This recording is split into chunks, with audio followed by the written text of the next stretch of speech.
соҳаи сайёҳӣ дар ҷаҳон яке аз бахшҳои муҳими рушди иқтисодӣ, тавсеяи ҳамкориҳои байналмилалӣ ва муаррифии фарҳангҳо арзёбӣ мегардад. дар форум ва намоишгоҳи байналмилалии Хатлон қалби гарми сайёҳӣ, ҳайати намояндагони ҳукумати ҷумҳурии Тоҷикистон, вазорату идораҳо, корпусҳои дипломатӣ, созмонҳои байналмилалӣ, ниҳодҳои соҳавии кишварҳои ҳамшарик, роҳбарони ширкатҳои ватанию хориҷӣ, соҳибкорону сармоягузорон ва коршиносони милливу байналмилалӣ иштирок намуданд. ин чорабинии сатҳи баланд дар партави дастуру ҳидоятҳои пешвои миллат муҳтарам Эмомалӣ Раҳмон дар ҳамкорӣ бо бахши хусусӣ ва шарикони рушд баргузор гардида, дар он зиёда аз 300 нафар иштирок намуданд. ҳадаф аз баргузории ин форуми байналмилалӣ муаррифии имкониятҳои сайёҳӣ ва сармоягузории вилояти Хатлон, мубодилаи афкор вобаста ба густариши ҳамкориҳои байни ширкатҳои ватанию хориҷӣ, ҷалби сармоя ба иқтисодиёти вилоят, рушди иқтидори содиротӣ, тақвияти истеҳсолоти ба содирот нигаронидашуда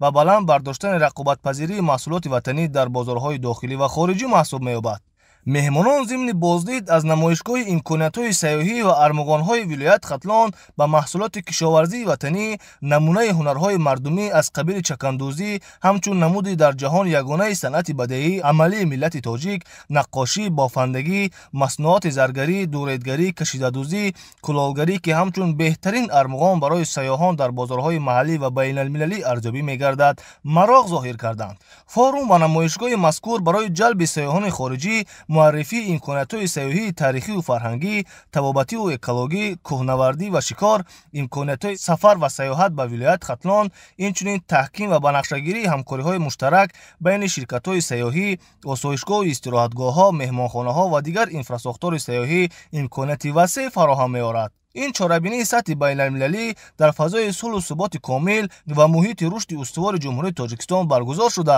далели таваҷҷӯҳи рӯзафзуни ҷомеаи ҷаҳонӣ ба кишвари мо ва вилояти Хатлон мебошад. дар доираи намоишгоҳ фурӯши озоди басаҳои сайёҳӣ, армуғонҳои сайёҳӣ ва барои гуфтушуниди тарафайн шароити мусоид фароҳам оварда шуда, бо мақсади муаррифии фарогир ва босамари лоиҳаҳо ба сармоягузорони эҳтимолӣ қаблан вобаста ба ҳар як лоиҳаи афзалиятнок варақаи рӯнамоӣ пешниҳод гардид.